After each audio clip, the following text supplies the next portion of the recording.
Tuhan, yang menjadikan anak-anak itu takut akan Tuhan. Orang tuanya yang harus mengajarkan.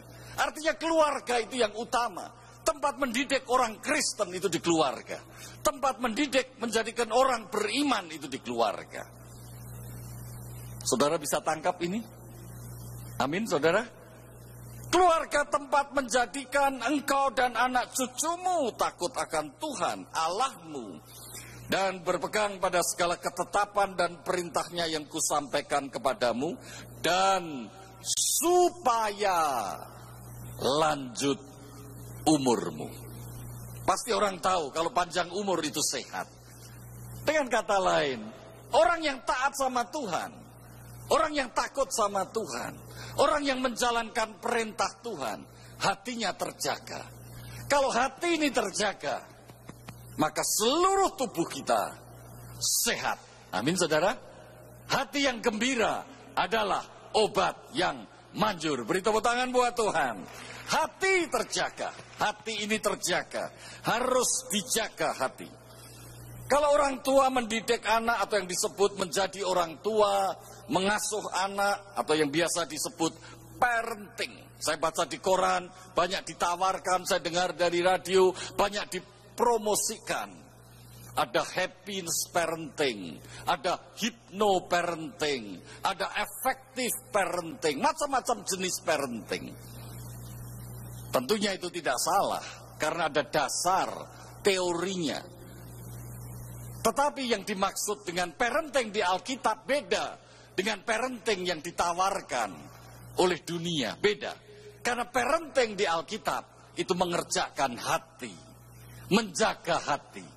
Anak-anak dari kecil, hatinya sudah disentuh oleh hatinya orang tua. Hati orang tua dan hati anak itu harus menjadi satu.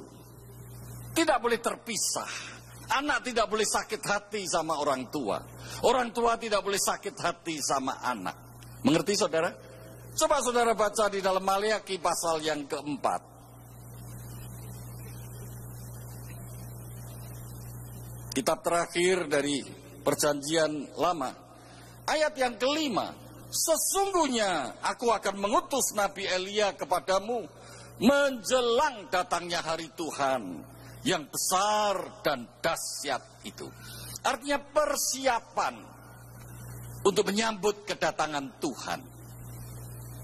Saudara perhatikan baik-baik. Apa yang Tuhan ingin persiapkan supaya kita semua menjadi umat yang layak bagi Tuhan. Maka ia akan membuat hati bapak-bapak, hati bapak-bapak berbalik kepada anak-anaknya, dan hati anak-anak kepada bapak-bapaknya. Artinya bapak dan anak. Bapak ini kepala keluarga, bapak ini penentu. Bapak dan anak harus dipulihkan. Hubungan hati bapak dan anak harus dipulihkan, supaya aku jangan memukul bumi hingga musnah. Kalau saudara kepahitan, itu masalah hati. Dari hati timbul pikiran.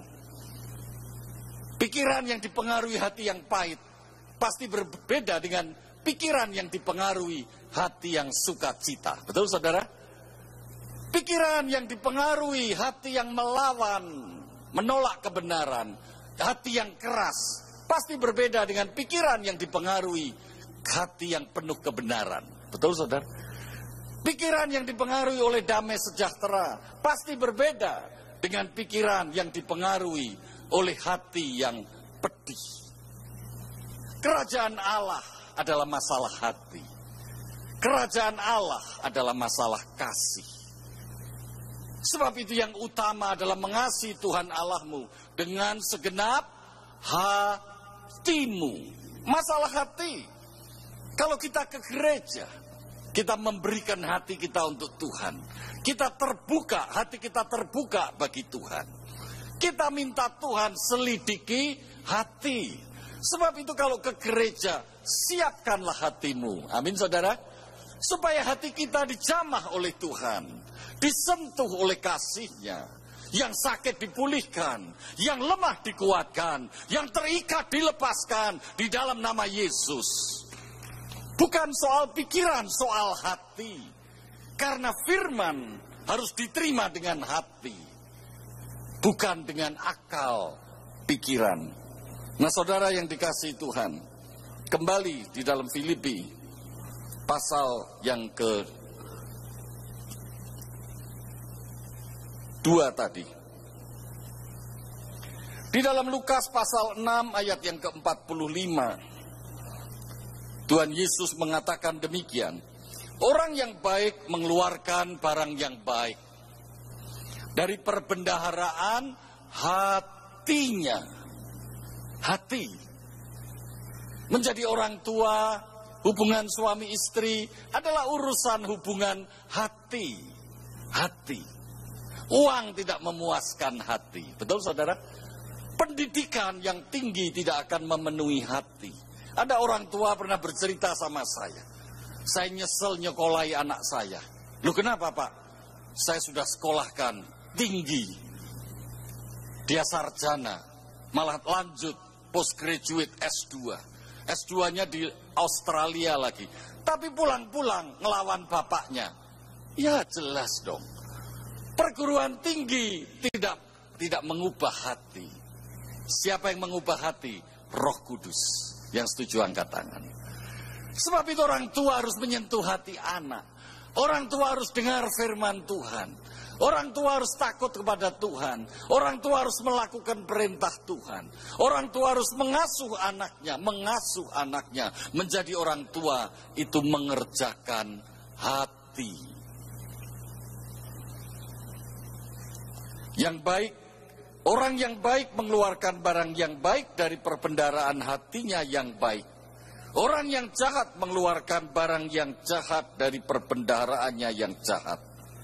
Karena yang diucapkan mulutnya meluap dari hatinya.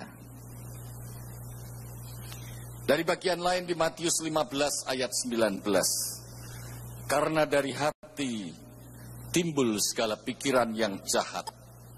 Perzinahan, pembunuhan, percabulan, pencurian, sumpah palsu, bohong, membohongi, mengkhianati, dan hujat. Dari hati. Dari mana? Dari hati. Saudara, saya mencatat beberapa hal yang bisa mengganggu hati kita. Sehingga kebahagiaan yang Tuhan sediakan bagi kita itu menjadi hilang. Semuanya ini sebetulnya yang saya amati bersumber dari hati yang keras. Yang pertama, kalau orang itu frustrasi, menghadapi persoalan, dan dia menjadi kecewa yang berlebih-lebihan. Kecewa berlebih-lebihan itu masalah hati. Karena dia egois, dia mau memaksakan kehendaknya. Maka orang itu merasa tidak sanggup menghadapi masalah. Kesal, jengkel, marah, akhirnya putus asa. Hal-hal yang kecil buat orang yang frustrasi, seolah-olah hal itu menjadi besar. Banyak mengeluh, menggerutu. Orang yang suka ngomel, komplain, kritikannya selalu merusak, menyakiti hati orang. Itu berarti hatinya perlu dilembutkan, perlu diperbaharui kembali. Rasa malu yang berlebih-lebihan, selalu merasa minder, tidak memegang janji Tuhan, tidak mau tahu tentang janji Tuhan. Dia mengikuti prinsipnya sendiri. Pernah satu waktu saya bertemu dengan seorang ibu. Sebelumnya suaminya yang ketemu saya. Suaminya menceritakan persoalan yang dihadapi bukan antara dia dan istrinya, tapi persoalan tentang anaknya. Anaknya umur berapa, saya tanya? sekarang masuk umur 20 tahun. Sudah mau menyelesaikan SMA, mau masuk perguruan tinggi. Memang anak ini sedikit lambat sekolahnya. Dan rencana orang tua ini akan mengirim anaknya bersekolah di luar negeri. Persiapannya semua sudah oke. Paspor, visa, pendaftaran sekolah, uang sekolah di luar negeri semua sudah oke, beres, sudah dibayar. Tiba-tiba orang tua ini memutuskan, terutama ibunya, anak ini dibatalkan untuk berangkat sekolah luar negeri. Nah, saya kemudian tanya, ada apa dibatalkan? Ya, karena anak ini memalukan orang tua. Saya tanya lagi, apa yang dilakukan anak ini memalukan orang tua? Dia mulai cerita, anak ini anak tunggal. Saudara bisa bayangkan, anak tunggal, perempuan. Setiap hari kalau ke sekolah diantar, mulai dari SD, SMP, SMA, pulang sekolah dijemput. Kurang apa lagi? Uang saku dipenuhi. Mau ikut les ini, les itu, ekstrakurikuler, semua dipenuhi, diikutkan. Tapi tiba-tiba orang tuanya menemukan HP-nya. Menjelang keberangkatan ke luar negeri, orang tua ini mengundang om dan tantenya, jadi keluarga besarnya, untuk berlibur bersama di luar Jakarta. Supaya anak ini mengucapkan selamat jalan, maksudnya mau perpisahan, begitu maksud saya. Sekaligus berdoa mengucap syukur anak ini bisa berangkat ke luar negeri. Nah, di dalam suasana yang menyenangkan, sukacita, liburan, gathering, mau melepas anak ini, orang tuanya tidak sengaja membaca HP yang dimiliki anak ini. Isi HP ini singkat cerita, anak ini mempunyai hubungan khusus dengan seseorang. Padahal hubungan ini sudah dilarang. Tapi dari isi perkataan, isi ucapan-ucapan, kalimatnya diurut-urut kok banyak sekali. Sudah dilarang kok tetap hubungan. Nah, dari isinya orang tua ini tahu bahwa hubungan anak ini dengan lelaki itu pasti sudah lanjut seperti hubungan suami dan istri. Ya taunya dari isi HP itu. Nah, saya tanya, temannya dia itu anaknya siapa? Saya juga tidak tahu. Makanya saya larang. Nah, sebenarnya siapa dia? Dia ini tukang kebun. Kok bisa ya? Saya pikir kok tukang kebun. Dia orang tuanya selalu kawal di dalam rumah, tapi bisa bergaul dengan orang yang suka membersihkan jalan di komplek perumahan. Makanya tukang kebun. Tepatnya tukang sapu jalan. Aneh bukan? Bukankah orang tuanya jadi, orang Jakarta bilang sewot begitu kan? Saya tanya kepada anak itu, selanjutnya anak itu saya ajak omong. Dia bilang, saya merasa nyaman dengan orang itu. Saya merasa tentram dengan orang itu. Kalau dengan orang tua pun, saya kehilangan sukacita. Saya takut. Persoalannya kelihatannya sederhana. Dengan orang tua dia merasa tertolak. Terus ada laki-laki, dia tidak peduli laki-laki ini latar belakangnya apa, kerjaannya apa. Tidak peduli. Dan dia mengatakan, saya merasa nyaman. Masa depan saya lebih baik kalau saya menjadi pasangan laki-laki ini. Oleh karena itu, perempuan remaja ini serta-merta mau menyerahkan segala sesuatunya kepada laki-laki ini. Rupanya laki-laki ini juga dibiayai oleh remaja putri ini.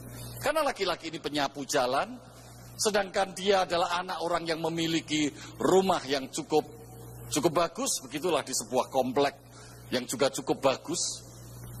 Sering nggak masuk akal terjadi, tapi kalau saudara tahu firman Tuhan, saudara pasti tahu. Karena hati anak tidak nyambung dengan hati orang tua. Makanya kita harus kembali menyambungkan hati. Kalau saudara seorang ayah, saudara orang tua, harus nyambung kembali hatinya dengan anakmu. Kalau tidak, hati anakmu akan mengeras.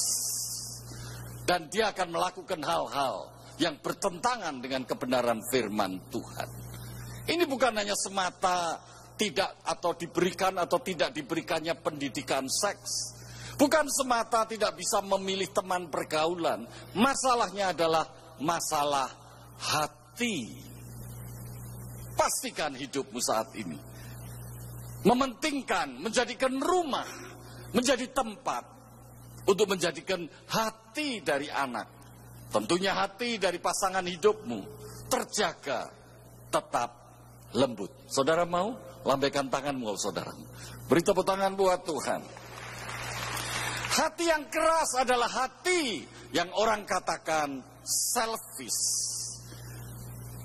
Remaja putri ini di hadapan orang tua pasti dikatakan selfish. Bukan hanya di hadapan orang tua, kita semua yang mengetahui masalah ini pasti kita setuju juga mengatakan anak ini selfish. Tapi hanya dengan marah mengatakan kamu selfish, masalahnya tidak pernah akan selesai. Kecuali kalau hati anak itu dijangkau, mengalami jamahan Tuhan, dan kembali berubah menjadi hati yang lembut, hati yang taat kepada Tuhan. Saudara bisa pahami? Nah, saudara yang dikasihi Tuhan, bagaimana supaya menjaga hati ini tetap lembut? Tadi dikatakan di dalam Filipi 2 ayat 13 kalimat terakhir, karena Allah lah yang mengerjakan di dalam kamu baik kemauan maupun pekerjaan menurut kerelaannya. Apa artinya? Hati ini akan terjaga tetap lembut. Kita tetap berpusat kepada Allah, tidak berpusat pada diri sendiri. Kalau kita mengenal Allah di dalam Tuhan Yesus. Maksudnya mengenal Allah, bahwa Allah lah yang berkuasa atas hidup kita. Allah lah yang mengerjakan segala sesuatu di dalam diri kita. Mengenal bahwa Allah lah yang mengerjakan, yang mereka-reka semua di dalam hidup kita. Sehingga kita tidak perlu menjadi gelisah tentang hidup ini. Kita tidak perlu menjadi takut tentang hidup ini. Karena Allah yang mengerjakannya di dalam kita. Yang penting kita tetap mempercayai Dia dan segala janjinya. Itu yang dikatakan kerjakanlah keselamatanmu. Di dalam Roma pasal 8 ayat 31. Rasul Paulus mengatakan, sebab itu apakah yang akan kita katakan tentang semuanya ini? Jika Allah di pihak kita, siapa yang dapat melawan kita? Artinya, kalau hati kita mengenal Allah, maka kita tahu Allah itu ada di pihak kita. Kalau Allah di pihak kita, kita tidak takut dengan masa depan kita. Kalau Allah di pihak kita, kita tidak takut siapa yang menjadi jodoh kita. Kalau Allah di pihak kita, kita tidak takut nanti aku bekerja di mana dan apa pekerjaanku. Kalau Allah di pihak kita, kita tidak akan takut berapa besar biaya untuk kehidupanku. Bukankah begitu? Hati kita tetap tentram, makarios, damai, dan sukacita. Sebab itu jagalah hatimu dengan cara selalu mengenal Allah, mengingat Allah. Setiap janjinya kita ingat, kita pegang. Nah, untuk menjadikan hal seperti itu, tadi Alkitab mengatakan di Ulangan pasal 6, dari kecil anak itu sudah dimuridkan. Dari kecil, mulai sekarang saudara harus merubah cara pandang saudara. Menjadikan orang yang percaya dan mengasihi Tuhan harus dimulai dari kecil dan dimulai dari rumah. Bukan dimulai dari sekolah minggu dan gereja. Sekolah minggu melengkapi, bekerja sama dengan orang tua untuk bersama-sama memuridkan anak. Tapi mulai dari rumah, itu tanggung jawab orang tua, bukan tanggung jawab pendeta, bukan tanggung jawab pimpinan gereja. Alkitab mengatakan itu tanggung jawab orang tua. Dan itu harus dilakukan secara terus-menerus. Saudara bisa baca kembali di dalam Ulangan pasal yang ke-6 tadi.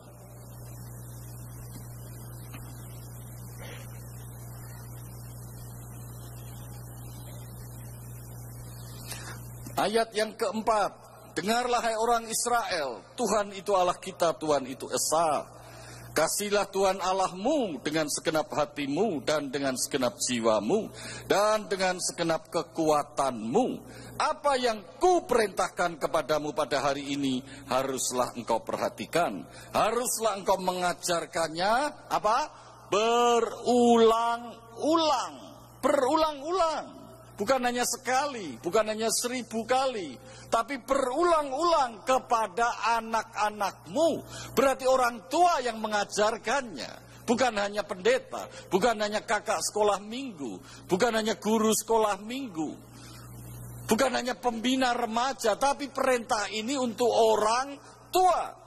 Dan membicarakannya, selain mengajarkannya, membicarakannya. Apabila engkau duduk di rumahmu, apabila engkau sedang dalam perjalanan, apabila engkau berbaring, apabila engkau bangun, haruslah juga mengikatkannya sebagai tanda pada tanganmu. Haruslah itu menjadi lambang di dahimu, dan haruslah engkau menuliskannya pada tiang pintu rumahmu dan pada pintu gerbangmu. Artinya menjadi orang Kristen yang dewasa, itu dimulai dari anak-anak. Dilatih, dididik, diajar, diasuh. Nah itu namanya menjadi orang tua. Itu namanya parenting. Menjadi orang tua, mengerjakan hati anak. Sehingga kelak kalau orang itu menjadi dewasa, maka orang itu percaya Yesus, maka dia tidak mudah mengeluh. Dia tangguh. Karena dia selalu mengingat apa yang Tuhan kerjakan di dalam dirinya. Yang kedua yang penting atau yang terakhir di dalam ayat yang ke-15. Supaya kamu tidak beraib dan tidak bernoda. Filipi pasal 2. Sebagai anak-anak Allah yang tidak bercela di tengah angkatan yang bengkok hatinya dan yang sesat ini. Sehingga kamu bercahaya di antara semua bintang-bintang, di antara mereka seperti bintang-bintang di dunia. Supaya kamu tidak beraib dan tidak bernoda sebagai anak-anak Allah yang tidak bercela di tengah angkatan yang bengkok hatinya dan sesat ini. Artinya lingkungan kita. Paulus mengatakan lingkunganmu itu bengkok hatinya dan sesat. Nah kamu jangan seperti orang banyak, seperti lingkunganmu. Dunia mengajarkan apa yang terbanyak itu yang kau ikuti. Bukankah ada paham demokrasi? Apa yang terbanyak itu yang benar. Kalau semua anak muda, semua orang tua melakukan itu, trennya itu, kita ikut saja, itu yang benar. Tapi Alkitab mengatakan tidak. Apa yang benar itu adalah sumbernya dari Tuhan. Apa yang benar itu dasarnya adalah firman Tuhan. Apa yang benar itu apa yang dikehendaki Tuhan. Amin saudara. Artinya apa? Harus hidup bersih. Tidak kompromi dengan cara dunia. Menjaga hati adalah tidak kompromi dengan cara dunia. Tetapi pegang janji Tuhan. Saudara setuju? Angkat tanganmu. Puji Tuhan. Jaga hati. Ada dua hal yang penting. Yang pertama, kita tidak perlu bersungut-sungut melakukan segala sesuatu. Tetapi kita selalu mengingat bahwa Tuhanlah yang mengerjakannya di dalam kita. Ada Roh Kudus yang tinggal di dalam kita. Pastikan hidupmu dipenuhi dan mengalami baptisan Roh Kudus. Yang kedua, kita tidak kompromi, hidup bersih. Kita tidak ikut nilai dunia. Rasul Paulus tidak ikut nilai dunia. Dia tetap taat kepada Tuhan. Meskipun dia harus dipenjara, tetapi tetap sukacita. Dia tetap pegang janji Tuhan. Dan saudara lihat, di dalam penjara, Rasul Paulus menyatakan kuasa Allah dan kasih Allah. Dan membuat penjaga, pemimpin penjara itu bertobat dan seluruh anak buahnya mempercayai Yesus sebagai Tuhan dan Juru Selamat. Amin saudara, amin saudara, pegang janji Tuhan. Mari kita bangkit berdiri. Kita akan naikkan satu pujian. Mari worship leader bantu saya naikkan satu pujian.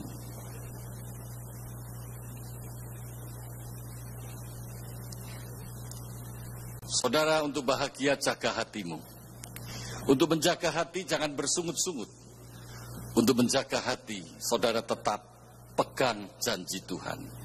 Jangan kompromi dengan dunia. Jangan ikut dengan angkatan yang bengkok hatinya dan yang sesat.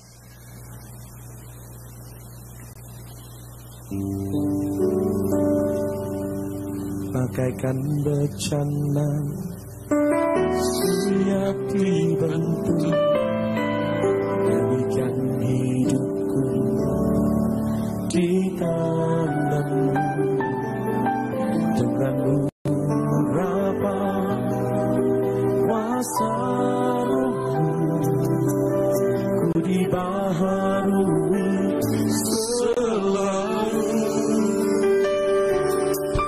Jadikanku Allah dalam rumah-Mu, pilihlah hidupku di tangan-Mu. Bentuklah seluruh kehendak-Mu, pakailah sesuai rencana-Mu.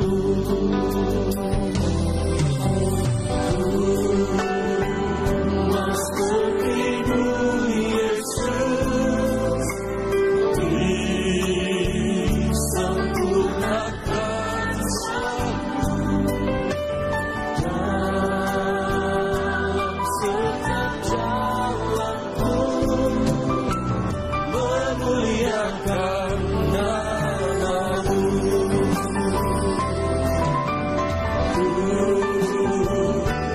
Seperti-Mu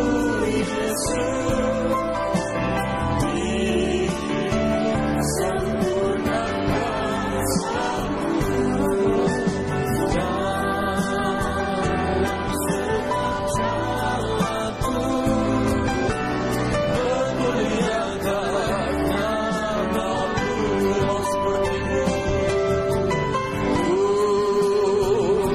Seperti-Mu Yesus, disempurnakan selalu dalam setiap jalanku,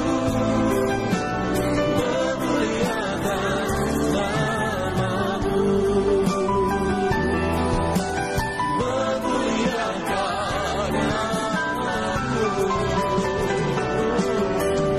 memuliakan nama-Mu, Saudara, firman Tuhan mengatakan Allah turut bekerja dalam segala perkara. Allah turut bekerja. Artinya kita tetap jaga hati. Waktu kita jaga hati, Allah pasti turut bekerja untuk mendatangkan kebaikan bagi orang yang mengasihinya. Saudara dan saya, pastikan hidupmu menjaga hati. Waktu engkau tetap menjaga hati, maka Allah bekerja. Kuasa Roh Kudus bekerja. Kuasanya dinyatakan, pertolongannya dinyatakan, kebaikan Allah dinyatakan. Tidak ada perkara yang mustahil. Dan hidupmu akan dipakai untuk menyatakan kesaksian dan terang dan berkat bagi banyak orang. Terima kasih Tuhan. Terima kasih Yesus. Siapa mau jaga hati, angkat tanganmu. Angkat tanganmu. Mari kita sembah Dia. Kita sembah Dia. Jaga hatimu. Bangun imanmu. Biar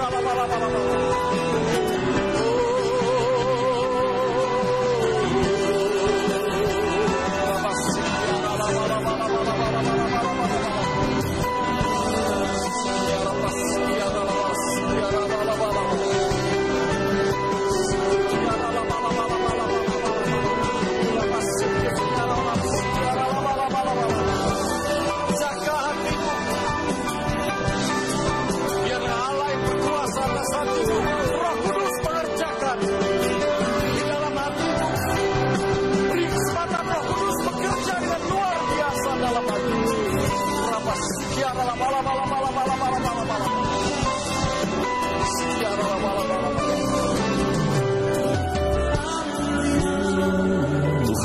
bersyukur. Kembali Tuhan menjawab pertanyaan kami. Kembali Tuhan meneguhkan janjinya bagi kami. Sehingga kami memiliki pengharapan di dalam Tuhan. Terima kasih Tuhan. Kami berikan hati kami kepada Tuhan. Kami jaga hati kami. Mari Roh Kudus mampukan kami untuk tetap menjaga dan memelihara hati kami. Sehingga kami boleh mengalami damai dan sukacita yang Tuhan sediakan bagi kami. Kebahagiaan yang Tuhan sediakan bagi kami. Terima kasih Tuhan. Terima kasih. Kami percaya Allah turut bekerja di dalam segala perkara yang mendatangkan kebaikan bagi setiap orang yang mengasihinya. Terima kasih. Dalam nama Yesus. Dalam nama Yesus. Kami bersyukur. Yang sakit sudah disembuhkan, yang lemah sudah dikuatkan, yang kehilangan pengharapan Tuhan sudah pulihkan, memberikan pengharapan. Yang takut Tuhan sudah pulihkan, memberikan damai sejahtera. Dalam nama Yesus kami bersyukur. Haleluya. Mari semua katakan amin. Selamat sore, Tuhan memberkati. Silakan duduk Bapak Ibu dan Saudaraku. Saya ajak kembali kita berdoa untuk persembahan. Mari tundukkan kepala bersama. Sore hari ini kami bersyukur untuk firman Tuhan yang sudah Tuhan berikan bagi setiap kami. Roh Kudus, Engkau meteraikan di dalam hidup kami supaya kami bisa melakukannya di dalam hidup kami Tuhan. Terima kasih Engkau memberkati hamba-Mu yang sudah menyampaikan firman sore hari ini. Kami percaya Tuhan memberkati, Tuhan mengurapi, Tuhan menyertai di dalam setiap pelayanan hamba-Mu. Terima kasih Tuhan Yesus. Dan sore hari ini kami diberikan kesempatan sekali lagi untuk memberikan korban syukur persembahan. Terimalah persembahan ini Tuhan. Kami rindu memberi yang terbaik untuk Tuhan yang kami kasihi. Di dalam nama Tuhan Yesus Kristus kami berdoa dan mengucap syukur. Haleluya. Amin. Sambil Bapak Ibu memberi, Bapak Ibu bisa menyaksikan tayangan pengumuman berikut ini. Tuhan Yesus memberkati. Shalom jemaat yang dikasihi Tuhan. Berikut kami informasikan agenda kegiatan Gereja Betani Indonesia minggu ini. Jemaat terkasih, untuk lebih menyiapkan diri dalam mengikuti kebaktian serta mempersiapkan hati menerima firman Tuhan, dianjurkan untuk hadir sebelum ibadah dimulai. Begitu juga untuk tidak meninggalkan ruang ibadah sebelum doa berkat diberikan. Dengan demikian ibadah tetap berlangsung hikmat hingga selesai. Hadirilah doa pagi dan KKR doa setiap hari Sabtu di Geraha Betani Nginden. Doa pengurapan dimulai pukul 3 pagi. KKR doa dimulai pukul 4 pagi sampai dengan selesai. Mari bergabung dalam ibadah Family Altar. Dengan kesatuan hati DFA, Anda dapat bertumbuh bersama dan memenangkan jiwa. Info Family Altar terdekat dengan rumah Anda, silakan menghubungi Departemen Family Altar di 031 593 6880. Bagi jemaat Betani Indonesia yang membutuhkan pelayanan kunjungan, kematian, orang sakit, atau kunjungan doa, dapat menghubungi koordinator dan diakan setempat, serta mengisi formulir yang disediakan. Atau telepon di 031 593 6880 setiap hari mulai jam 8 pagi sampai 10 malam. Hadirilah FA Kota dan KKR Doa Malam Kamis 26 Maret 2015 pukul 7 malam yang akan dilayani oleh Pendeta Gilbert Lumoindong, bertempat di Main Hall Geraha Betani Nginden. Info lebih lanjut hubungi 031 593 6880. Demikian jemaat terkasih, pengumuman untuk saat ini. Tuhan Yesus memberkati.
angkat kedua tangan kita di Bapa Takaya Rana Mangku Mama Sikap Takaya Mama. Jemaat yang dikasihi Tuhan, terimalah anugerah rahmat daripada Bapa, kasihnya dalam Yesus, kekuatan kuasanya dalam rohnya yang kudus, untuk terus menaungi, membimbing, menyertai dan memberkati kita semua sepanjang hari ini hingga Maranatha Yesus datang, bahkan sampai selama-lamanya. Dalam nama Yesus, semua yang percaya sama-sama kita berkata amin. Selamat sore, Tuhan Yesus sertai dan berkati saudara.